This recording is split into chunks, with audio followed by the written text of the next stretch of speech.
Good evening and welcome to the Good Law Project Bringing Down Goliath live stream. Now, I know the idea of this evening is that I am the victim of the sword. I don't wield the sword. I'm not supposed to be asking the questions. But before I pass over the microphone to our interviewer, I'd really like to thank Dr. Shola Moz Shogbamimu. She's a dual qualified New York attorney. She's a solicitor in England and Wales. She's the founder and the editor of the Woman in Leadership publication. She's an organizer of the Women's March London, and she's stepped in. A former. And she stepped in this evening at very short notice as Carol Vorderman, our dear friend Carol Vorderman, is unwell. Thank you very much, Shola. It's a great pleasure to have you. You've been a great supporter of GLP, and we're delighted and honoured to have you with us. And Carol, we hope you feel better soon if you're watching from your sickbed. And now, Shola, we're all yours. Hey, Joe. I'm really, really pleased to be here. Welcome, everybody. And joining this, what I see as, two kindred spirits, right?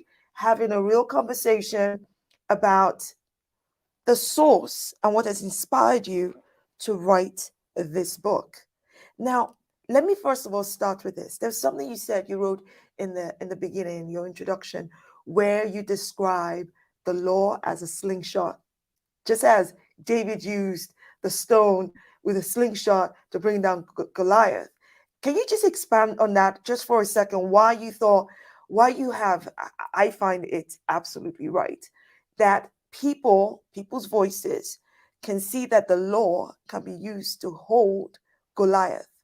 Yeah. So it's Goliath's obviously a metaphor for all the different types of power that the book challenges. So we've done lots and lots of work challenging government. We've done some work challenging bad employers. We're going to do some work challenging Meta. We're very, very interested in abuses of power by big capital. And, another power that the book examines is the power of the law.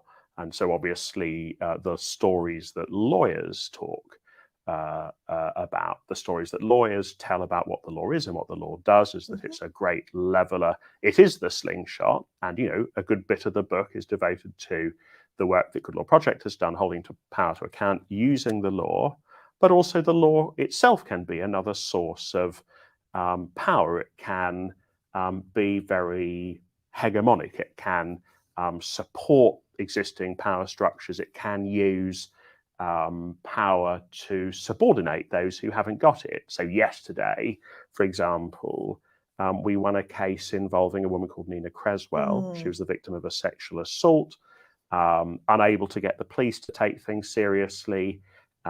She eventually, in frustration, spoke the man who sexually assaulted her's name, and she was sued by him for defamation. And we've seen over the years lots and lots and lots of cases about that. It's a really atrocious thing, right?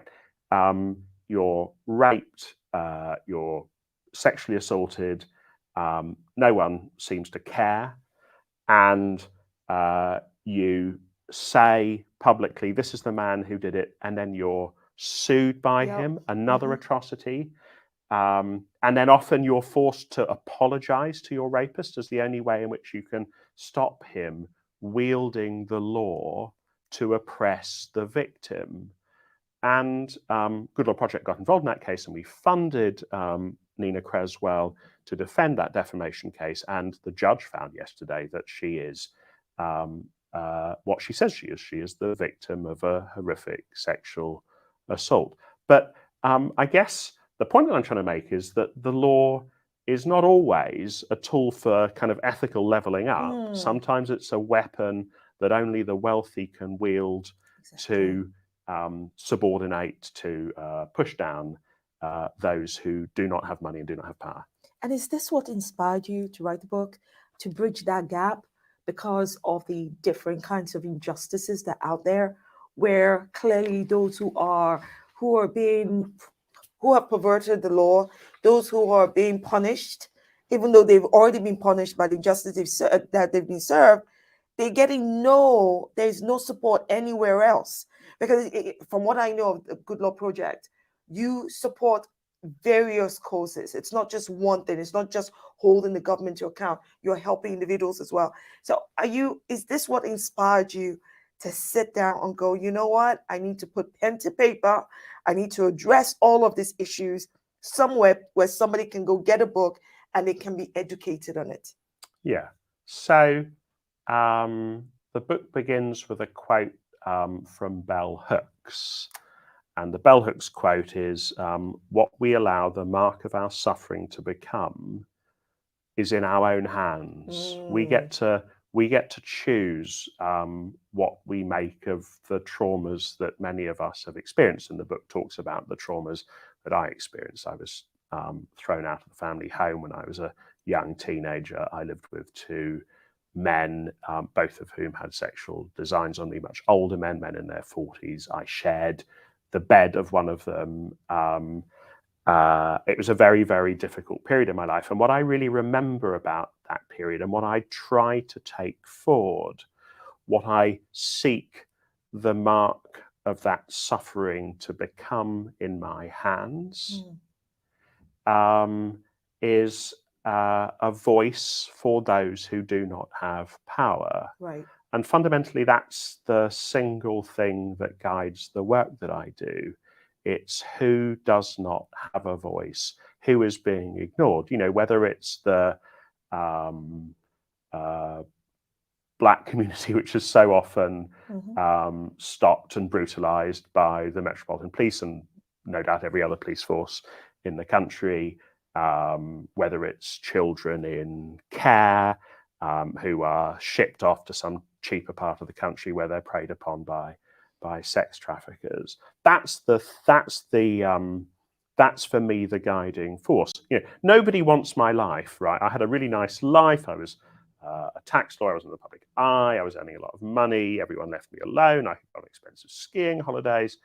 You only do this if you have a kind of trauma. Yep. And you use that trauma to do important things.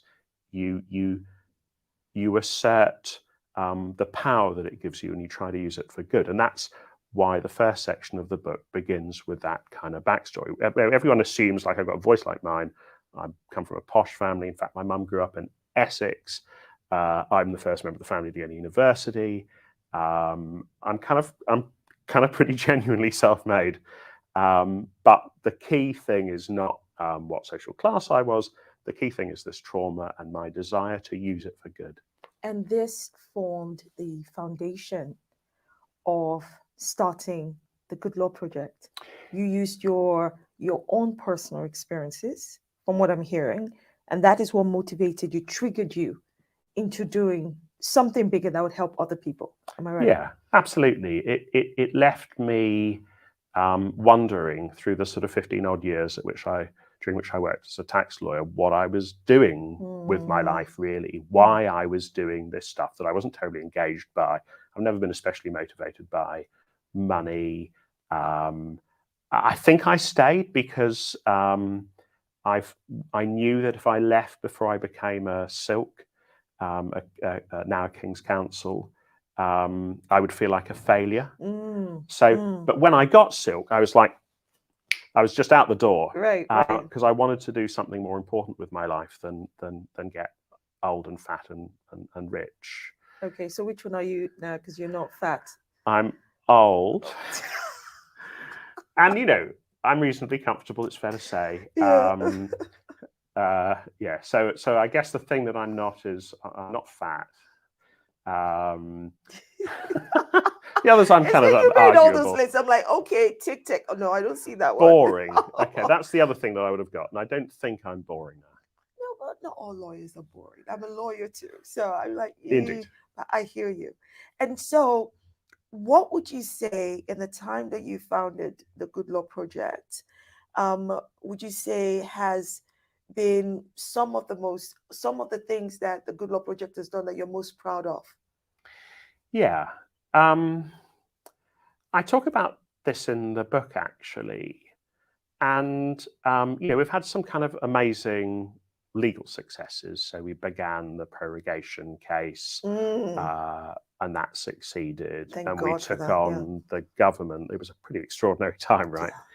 Direct attack on democracy. And we brought that case and we won.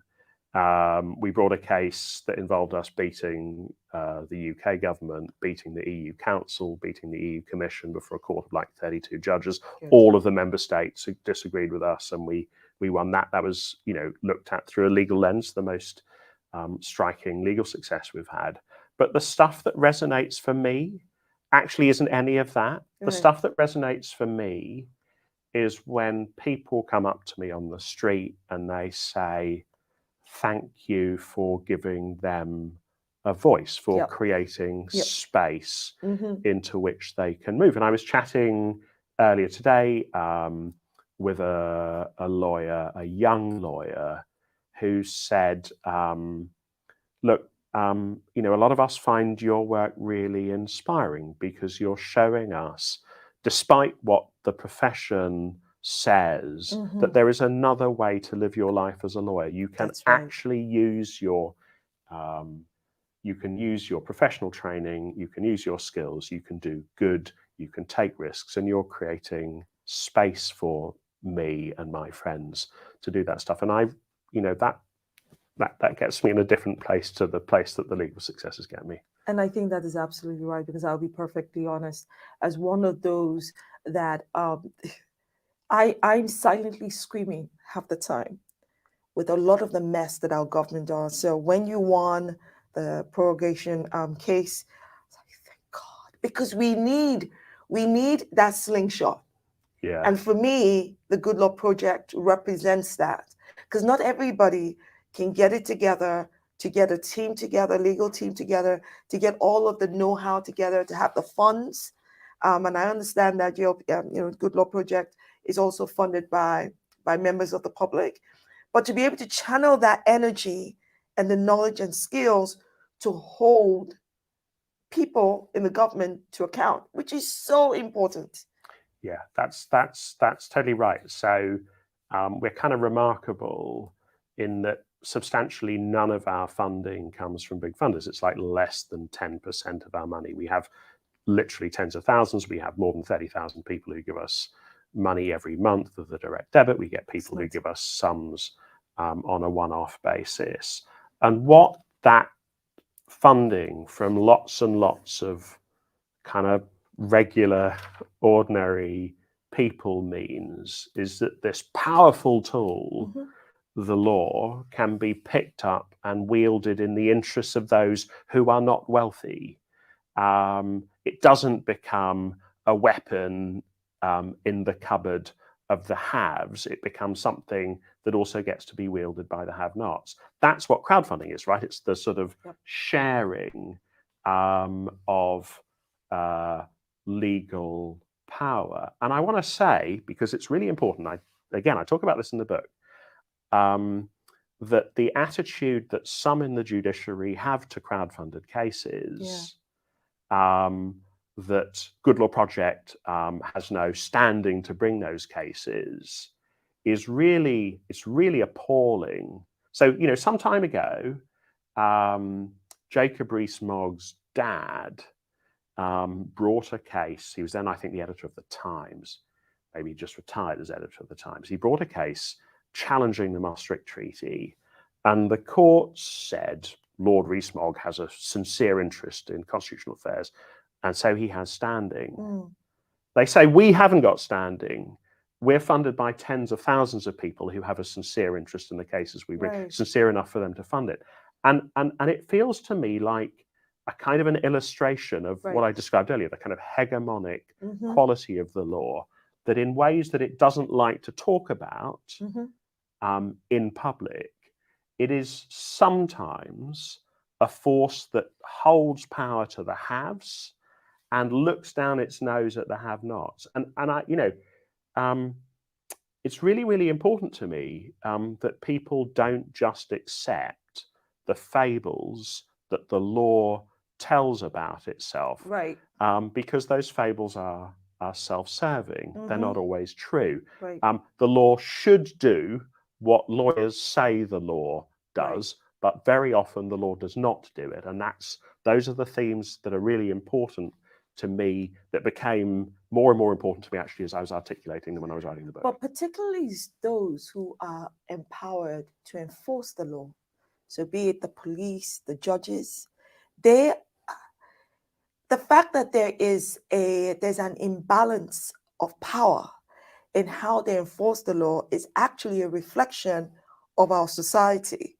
The fact that they can look at Lord so-and-so and say, you have standing, then look at thousands or tens of thousands of other people who are not lords or dames and say they don't have standing, even though it's all on the same grounds, similar grounds, it demonstrates that imbalance of power. But let's talk about power, for instance. Let's talk about power now, because with the cases you've been winning, and when I say you, Good Law Project has been winning, with the profile that it has raised amongst many people in the public and with governments, I think it's safe to say that there's certainly a level of power that has been entrusted to the Good Law Project by its donors and by members of the public who look at the Good Law Project as a slingshot, as a platform to do good. So then I think that it makes sense to ask the question, how are you making sure that the power you are entrusted with and the Good Law Project is entrusted with does not end up reflecting the same power you're trying to fight? Yeah. I mean, it's a really good question. And actually, it's a really, really difficult question to answer. And we're very conscious of it. And we try and do it by being super transparent. So I don't know of any other organizations like us in the world that publish a list of every single case they've ever brought. Okay. So people can look at the themes that we pursue. They can look at whether the cases have succeeded or failed. We publish a very, very detailed, lengthy annual report, which goes into much more detail than the law obliges us to. We put our hands up immediately when we get stuff wrong. And, I did that the other day. We put out an article about the Environment Agency. It had some, fairly modest inaccuracies. Mm-hmm. I put my hand up. I said, sorry. I wrote to the chair of the Environment Agency. I met the chair of the Environment Agency, apologized to him in person. We want to, and of course, every time someone like me, who the right-wing press hate, apologizes, they all carry their sort of, Jolien's buggered something up again. And so that sort of, that response is designed to discourage you from doing the right thing. But I really, really want us to perform our values. I want to show leadership. And I want people who want us to succeed, who are invested in our success, telling us when we're getting stuff wrong. Please, if you're out there watching, if you're a friend of the values that we hold dear, if you think we're getting stuff wrong, please write and tell us. I'm not interested in hearing from those who want us to fail, but I am interested in hearing from those who are liberals or left, who are progressives, who are invested in the same values that we're invested in, about governance, about fairness, about justice for everybody, about stories that the law tells being true and not false, to challenge us, because that's the only way really in which we can be what we can resist being what we oppose. Okay, I agree. But then just think about what you said about the standards you put in place, how transparent you are. The Good Law Project is about the cases that it does so that people can see for themselves. But how does that relate or speak into your decision-making process, for instance? Because there's always the genesis, right? It's good that you showed the the end chapter. When everything's done, these are the cases we've done, this is maybe how much we raised, things like that. But then your decision-making process, what standards do you put in place to ensure it's above board, or it will meet the expectations, the reasonable expectations that those who are invested in you, and I just don't mean financially. I mean, those who are invested and looking at the work you do as, oh my God, that's also representing me. How do you deal with that? Yeah. Forgive me for saying so, another really good challenge. We have a really strong senior management team. I'm the only man on that team. There are 5 of us. And the people who work for me have all been incredibly successful in their fields. None of them are shrinking violets. They all speak up. They tell me if I'm getting stuff wrong. They tell me when I'm getting stuff wrong. They have their own ideas about what cases we pursue. The truth is, of course, that to some extent, we have to pursue the agenda of the people who give us money. So if we can't crowdfund for a case, then we can't bring the case very often. And we haven't been as successful as I would want in extending our reach to communities who we would like to do more work for. That's kind of on me, right? I haven't managed to find a way to talk about these issues in ways that resonate. And what basically happens is that when we do that very, very difficult and very, very important work, that very often no one else can afford to do, we are cross-subsidizing that stuff from money from the 30,000 odd regular donations that we get. And there's a limit to how much we can cross-subsidize, but we do. And I'm really pleased. We worked really hard with the Black Equity Organization when it started.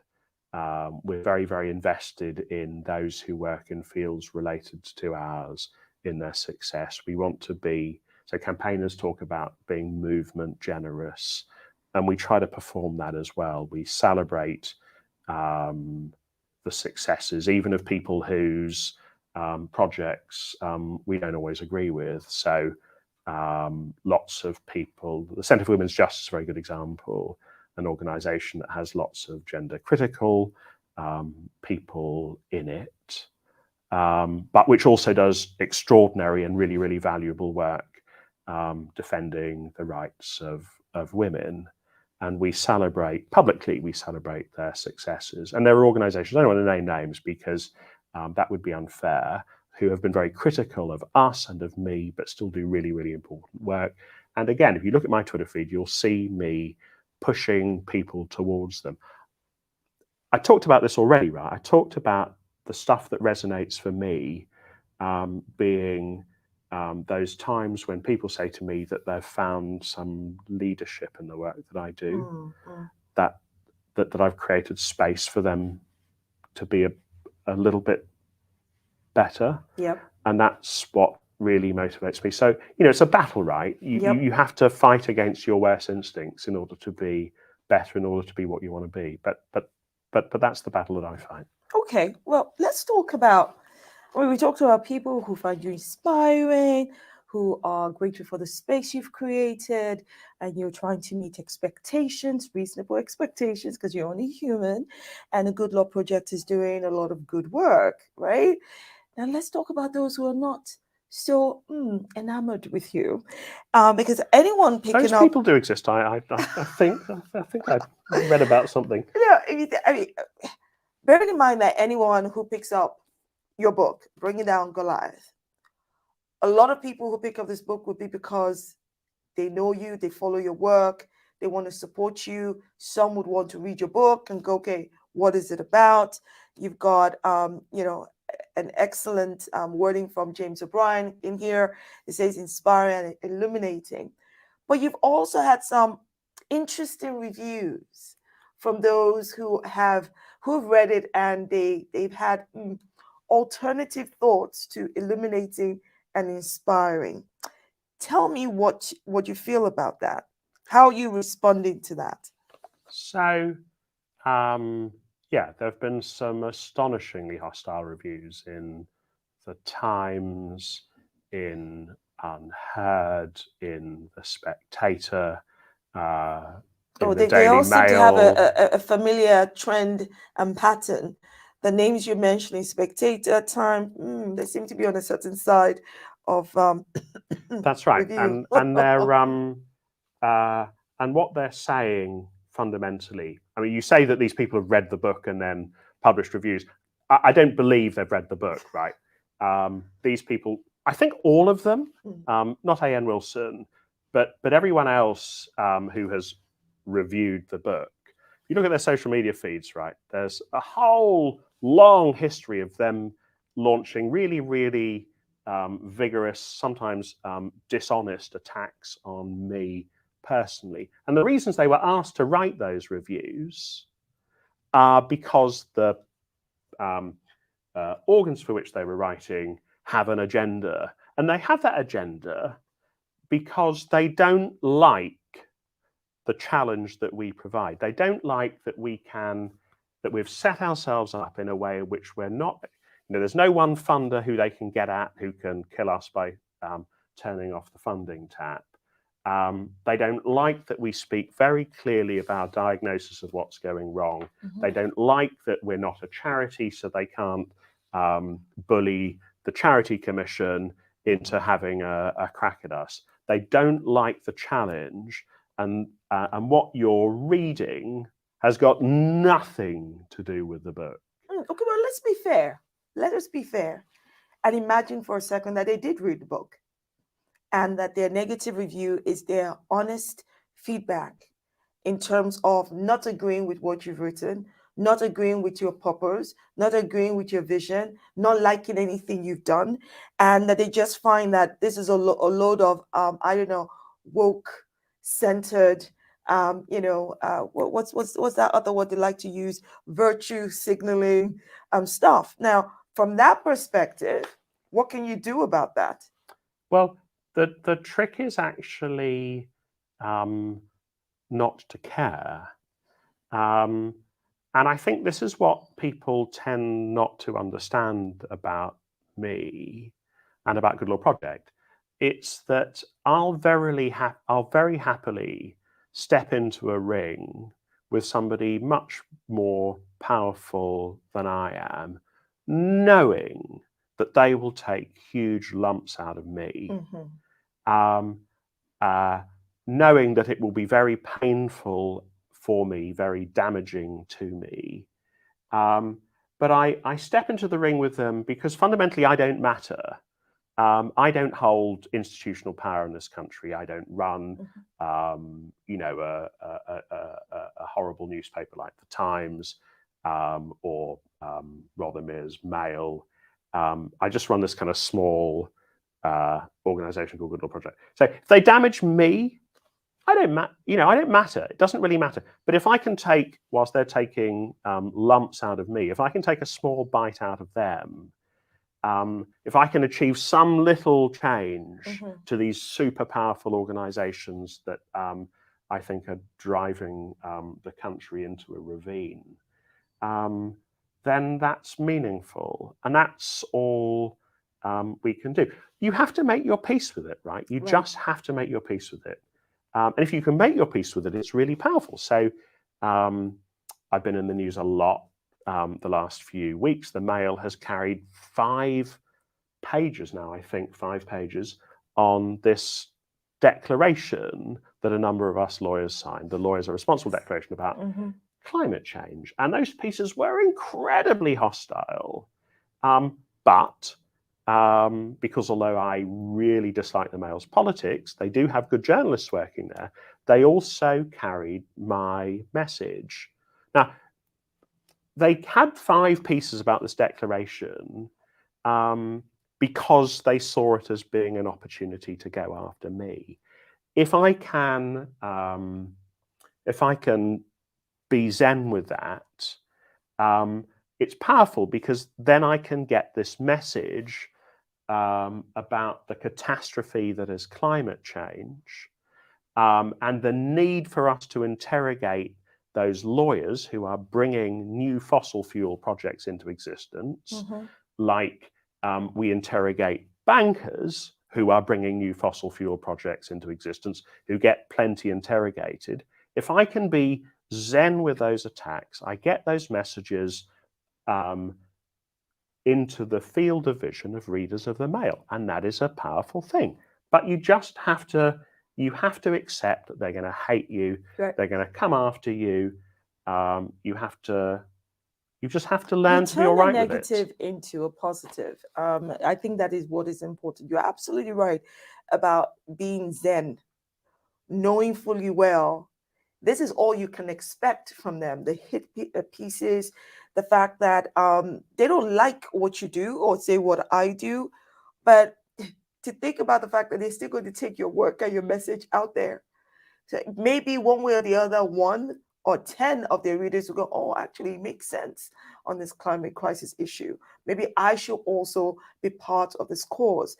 And I think you're absolutely right as well when you talk about how to respond to the negative feedback. I think that any reasonable person would expect that there are going to be people who will like you, and there are going to be people who will give you good reviews, who will give you bad reviews, and who will give you constructive reviews. It doesn't sound to me like you're rejecting constructive reviews. You're saying, I see the bad review and I know where it's coming from. And I know the purpose of that bad review is to silence me. So that's not going to happen. But if you have something constructive to say, I'm more than happy to get into the boxing ring with you. Let's have a conversation and now listen. And I think that is really important. So those who are out there who are thinking about getting the book, go get the book and make your own minds up. Yeah, I mean, it's right. And I kind of want to, I'm just going to read many passages from the book because we're having a conversation, but I do want to read this bit. I say, I was enormously moved by the quiet defiance of Professor Priyamvada Gopal in the face of the racist onslaught that followed from her pointing out that white lives are valued in ways that black lives are not. And I admire Professor Sunny Singh, and I admire you, so you're in the book, for your continued defiance. And I say to readers, unless you've suffered what our right-wing press metes out to women of colour who will not learn their place, you cannot know what courage it just takes to carry on. So the Mail really hates me, for sure. The Times hates me even more because I can speak to the readers that they write for. And so I'm kind of a threat to them in a way that I'm not to the Mail. Right. But what I get is a very privileged version of what I know you get. And I was profoundly inspired by how Priyamvada Gopal responded in the aftermath of her tweet. If I had a hat, I'd be doffing it. Yeah. No, I agree with you. There's so much that we all have to deal with, because I think the reality here is what we are fighting is the status quo. Yeah. And there are people who want to keep the status quo in place. But you and I know that the status quo is there to hold people down. And there are thousands upon thousands of people who don't have a voice. Yeah. Each of us have a role to play. And you are doing an incredible work with the Good Law Project. Where you have been able to raise the profile of Good Law Project, there are other charities and organizations who are also doing their best, but don't have the same profile that you've been able to achieve with the Good Law Project. Now, that's not stopping them, but I think it shines a light on how important it is for each one of us to say, you know what, I'm not going to sit back and do nothing. I'm not going to believe that I don't have what it takes. You started out as a tax lawyer, right? You're not a human rights lawyer. Sometimes people go, oh, Dr. Shola, you're a human rights lawyer. I'm like, no, actually, my law is in financial services. It's in corporate and commercial law. But you have a passion. And I think that through your book, that's what you're saying. You're saying to your readers, you have a passion to break down the barriers. And you can do this. You can join your voices with others, or you can start something on your own. but that on this journey, you are going to meet Goliath. And that Goliath may be the male, that Goliath may be your neighbor, that Goliath may be your work colleague. Doesn't matter what shape or form that, heck, that Goliath could be a family member, but expect there to be a Goliath. But you have a slingshot. That slingshot comes from here, comes from your skills, like you were demonstrating with the Good Law Project. Would you agree? I would. I would, Dr. Schreller. You know, the passage I read out is in a section of the book called Speak. It's really important. It's a theme that this chapter develops, which is that all of us actually have the power to make things better. We really do, every single one of us. But you have to make your peace with something. And the thing you have to make your peace with is that making things better costs. And it costs because very powerful people all around you, whether they be the male, whether they be Rishi Sunak. Rishi Sunak sent out a press release like last year mentioning my name 10 times. No. I'm not an opposition politician. I'm a kind of nobody. And yet 10 times. You are scary to them. They're like, no, not that lawyer again. You have to make your peace that if you want things to be better, it's going to cost. And I still don't know whether I was right to put this bit in, but when I was a kid, I watched a TV series called Fame, and there was Lydia Grant, and in the title sequence, everyone should watch it on YouTube. It's absolutely brilliant. In the title sequence, she bangs her staff on the floor, and she says, "You want fame? Well, fame costs, and right here is where you start paying." In sweat. Exactly. And it's true, right? It's you have to expect that the things that are important to you, the things that matter, are going to cost you, and you just have to make your peace with paying that price, or you lead a different life. And that price you pay, yes, can be sweat or tears. It's going to be something. But I'm always fond of saying that. It's not what happens to you that matters. It's how you respond to it. And there are going to be times that you feel knocked down to the floor. Your job is not to stay down. Your job is so not to stay down. You have to be able to pick yourself up, dust yourself off, and keep moving. You know, I don't know about you, but over the pandemic and during that period, I mean, there was so much nonsense going on, especially with the government. Swear to God, if I had a pillow, literally, I'm screaming at how can they get away with this? But the Good Law Project was stepping up and, you know, highlighting things that the government was doing wrong and holding them to account, right? But I think that the important thing here for people to understand is that it is in moments like this when you feel, okay, what should I do? What battle should I pick? And I think that comes with your decision making, because there's so many battles to pick, but you cannot spread yourself thin. How do you deal with that? How do you pick your battles? Yeah. So the VIP lane stuff was really extraordinary. Here you had, anytime you have a situation like the pandemic, where you have to put aside process in order to get stuff done quickly, you have corruption. The reason you have process is to stop the corruption. If you put aside the process, then you get corruption. That's inevitable. What was extraordinary about the pandemic was that they institutionalized it. They had this special process. They called it internally the VIP lane. We've got documents, emails in which they call it the VIP lane. They called it the VIP lane, and it was a process whereby those who were friends or associates or donors of Tory MPs or SPADs or ministers would get moved more quickly to extraordinary riches. You know, one of these contracts was £250 million, and the profits on that contract are generational profits. They established that family as enormous, as dynastically wealthy. And that happened, and it happened in plain sight. And I'm really, really proud that we pointed that out. And it was in that act that our donor base grew very, very quickly, and we used that money, some of it to do more governance work. We get some money to do environmental law work. Most of the environment work we've done, it's a strand we've been very successful in. Last year we knocked over the government's flagship net zero strategy because it was inadequate. And we use some of it to do work for the trans community, children in care.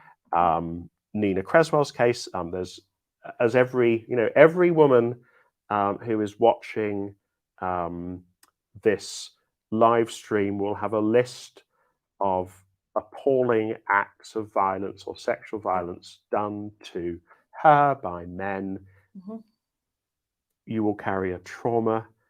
And there's not enough interest in stopping that, and we do a lot of work in that field. It's really, really important to us. It's very difficult for us to fund it, like it's difficult for every women's rights organizations. I mentioned some of them in the book, to fund it too. Nobody seems really to care about it. They don't care about it enough. But we say to our donors, the tens of thousands of people, this is important to us, and it should be important to you. And a small part of your donation we will allocate to doing this work, and we hope that's all right with you. But we have to sort of do some of that, and some of the work for which they started giving us money, and we have to ask them to look at the balance of the portfolio that we do. And fundamentally, that's the challenge, right? It's holding that coalition together. And that's why it's very, very difficult for us to articulate what our case criteria are, because they change, right? As soon as we do one case on one issue, then our ability to do more in that area diminishes. So do we change the criteria every time? What we try and do is we try and keep a balanced portfolio of cases that are really, really legally ambitious and that are important, but less legally ambitious, of cases that are for particularly done over communities, and for the environment, and about holding executive power to account, cases that are very attention grabby and cases that are not, but we still think are important. So you have to hold that balanced portfolio together. I agree. So before we wrap up this, I want to talk to you briefly about next steps.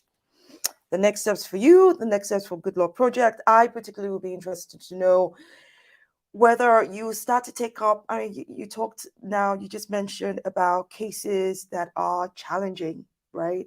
That can really move the dial. I would love to know if you'd be able to take on cases, particularly that impact marginalized communities like Black communities. So, we have issues with the Met Police, there are big cases and issues out there. With a Good Law Project, we're taking on more cases like that. So actually help, change the law, take on Goliath. Yeah. So we've done a lot of work actually trying to find the right case, and we haven't managed to get stuff off the ground.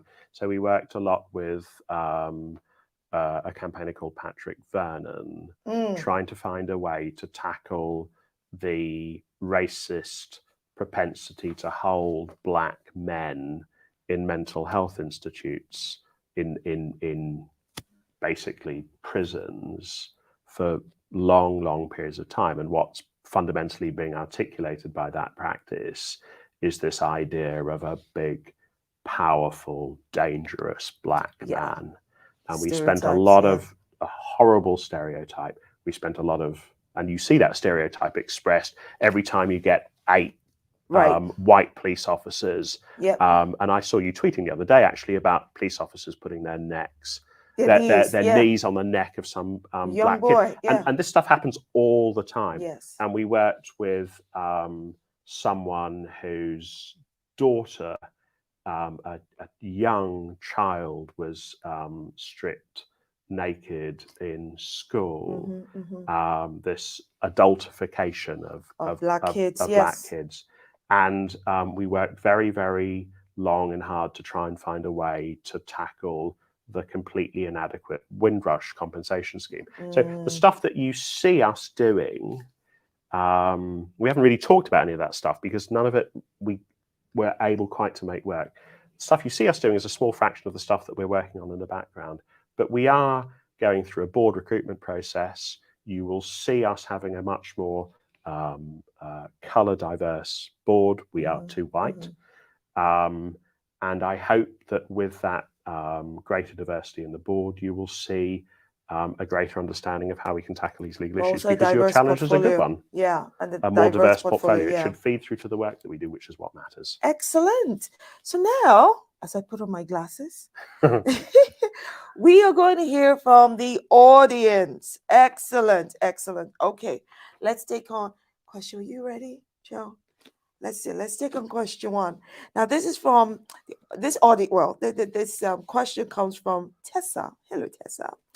Some young Portuguese people are bringing a case in the European courts against European governments for inaction on climate change. When and how might we, the people, bring a similar case against our own UK government? Yeah, so it's a really good question. I'm very familiar with that case. I mean, these very, very ambitious international bits of climate change litigation are very important as ways of rallying support to a particular cause. But in fact, international law isn't really that powerful. Countries agree between themselves all the time that they'll take climate change seriously, and then they go back home having made their bold pronouncements on the international stage, making them look wonderful, and then they go home and they ignore them. Yes. And international law just can't really do anything about that. But we are doing stuff so we focus on the UK. We don't do too much international law stuff. We are looking actually at exactly that issue. So an organization called We Have the Power has given us money to explore intergenerational aspects of climate change. And one of the aspects that we're looking at will be international law obligations. But we're doing, at the moment, we're doing quite a few things. So we will be bringing a challenge to the new net zero strategy.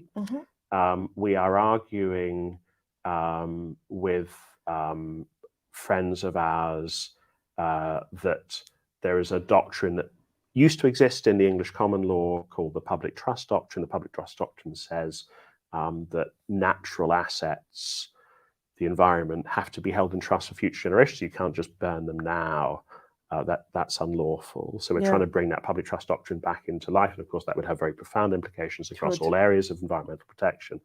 And we're waiting for a decision in the Supreme Court, a case called Manchester Shipping Canal and United Utilities. So we intervened below, and Manchester Shipping Canal liked our legal team so much they asked if they could take them. And we released our legal team. We hired another legal team, also very good. And that case is about whether water companies have legal protection against being sued for sewage dumping. We say the law that presently says that they do is wrong. And we're now waiting to hear from the Supreme Court. So we're doing a lot of stuff about sewage dumping. Okay, that sounds good. Now, this next question from Marsha Sanders. Thank you so much for this question, because I think exactly the same. What do you think? I'm worried now. What do you think about prosecuting Suella Braverman for hate speech and making false claims about numbers of asylum seekers, etc.? Or is this beyond your remit? And if I was to add to that, I mean, we have a Home Secretary that effectively, as a member of a marginalized group, weaponizes racism in the third highest office in the land. Yeah. Is this something that you can step into and hold her to account for? Because Rishi Sunak is doing absolutely jack all. Then again, why would he when he thinks exactly as she does? So it's not something we wouldn't do, but it's something we would only do if we had a very, very clear case. And there's some reasons why. One reason is that private prosecutions are a big, big stick to pick up, and we want to be super, super cautious about picking it up, lest people fairly criticize us for acting irresponsibly. Another aspect to this is that, and I talk about this in the book at some length, courts are really, really worried at the moment. Judges, particularly judges hearing public law issues, are really, really, they're feeling very bullied, and they're drawing their horns in. And the notion that a court might find any member of the government guilty of hate speech is a very, very challenging notion at the best of times. At the moment, when the judiciary is sort of shrinking from this autocratic, fascistic language that the government is using to judges, is a notion that I find very, very difficult to swallow. So I can't say that we would never do it, but courts will not like it. Yeah. And I don't want to take a case unless I think it has a sensible prospect of succeeding. And it's airtight. But the courts won't like it because, listen, they're being bullied by whom? Not by us. They're being bullied by the government. And quite frankly, I mean, the individual thoughts of, or the thoughts of an individual judge should be neither here nor there if they are meant to be enforcing the law. So they swear an oath when they become judges, and the oath that they swear, again, I talk about this in the book, the oath that they swear is to judge without fear or favor. Thank you. And very few judges are able to judge without fear. And you can kind of see that, right? A really attention-grabby stat. I think the last case when anyone accepted that Good Law Project has standing was the net zero case, and that was decided in July 2023. 22 or 23 now. Right.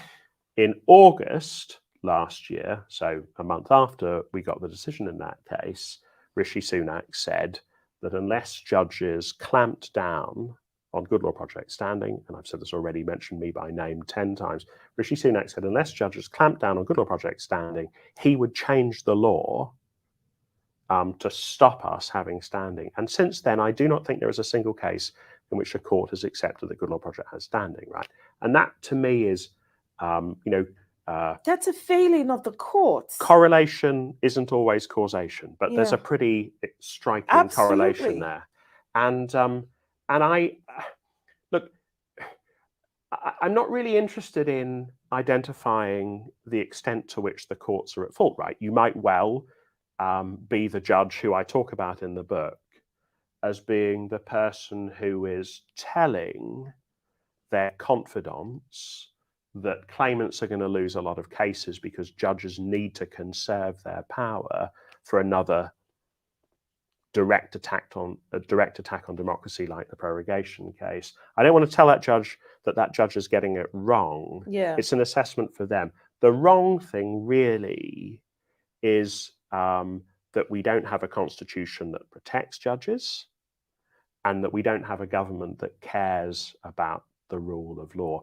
What is happening in the UK is exactly the same as what is happening in Poland and in Hungary and in Turkey and in Israel. Yeah. And the only difference in the UK is that we cannot see it because there are no statutory lines in the sand that the government has to cross to bully those judges. Well, you see, the thing with me, from my perspective, we don't have a constitution that protects our voices, because for us to have a prime minister who has the audacity to say that if you don't do what I want, I will change the law, when the law is there to serve us, it's meant to protect our interests.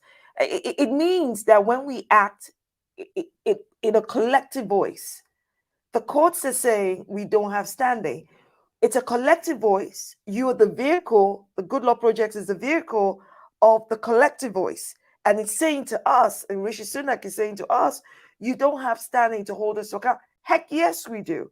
So when you have judges who go, oh, let me just shrink, or I'm worried, I'm scared because, in the House of Commons, Suella Braverman may get up, or Rishi Sunak may get up and use those codes, lefty lawyers, and turn it to lefty judges. This is problematic. This is exactly why the Good Law Project should do what the Good Law Project is doing, and not give a flying flamingo how it will be received. I'm pleased you finished that phrase as elegantly as you did. I'm not sure I would have managed that. I find it really upsetting, actually. This is one of the few things that I do find upsetting. It's that the government bullies the judges. The judges shrink in the face of the bullying. They decide cases against us. The right-wing press, which is responsible, it's the architect, the transmitter of that bullying, says, you, Good Law Project, are useless because judges are deciding cases against you. But they're not deciding cases against us because we've got worse at doing what we do. No. They're deciding cases against us because they have successfully bullied the judiciary. And they don't like the work you're doing. So let's take one more question from Kate Birch. Thank you for this question. Is the GLP able to take any action on the use of civil injunctions being used to stifle protest? This is a good question. Yeah. So in a couple of weeks, we're going to make an announcement about us having hired one of the country's leading protest lawyers, because we are very, very interested in this issue. And we've worked in the past with Extinction Rebellion, supporting their challenge to, I think there was an injunction, wasn't there, that protesters weren't allowed to enter Trafalgar Square. It's a very, very broad injunction. I know that people who I hold as heroes, like George Monbiot, got arrested. They weren't prepared to tolerate that clampdown on political dissent. The cancelling, the hatred of free speech that is the truth of this government's conduct, rather than the pro-free speech message that it transmits through the media. We do think that it's really, really troubling, the increasing lack of tolerance of dissenting voices, be they environmental protesters, be they people who fight back against hate speech, and are pilloried for doing it. And we really, really want to lean in. It does feel to us like a really important use of our collective power, the power that we collectivize through all of those small donations, the pensioners who give us £2 a month, for which, if you're watching, I really, really appreciate it. Those £2 a month. Consistently, yes. But also we know that the sacrifice you make to give us that sum of money, it resonates with everyone at the Good Law Project staff team. Thank you. We want to collectivize that power and do good things with it, and that's what we're all about. Which is what is important. Well done, you. And again, thank you so much to everyone watching and engaging, and I hope that you've been inspired by Joe's work, by his book, Bringing Down Goliath. You need to go get a copy of the book, make up your own mind, and then tell everybody else to go buy the book and make up their own minds. But keep on keeping on. Thank you, Keep on moving forward. In spite of the haters and the negative sayers, you've got, I think there are more people who are for you than they are against you. So don't be moved by those who want to silence you. Hate is going to hate, and I'm just going to shake it off, Shola. Amen. Shake it up. Shake it off. Thank you. Thank you very much. Thank you.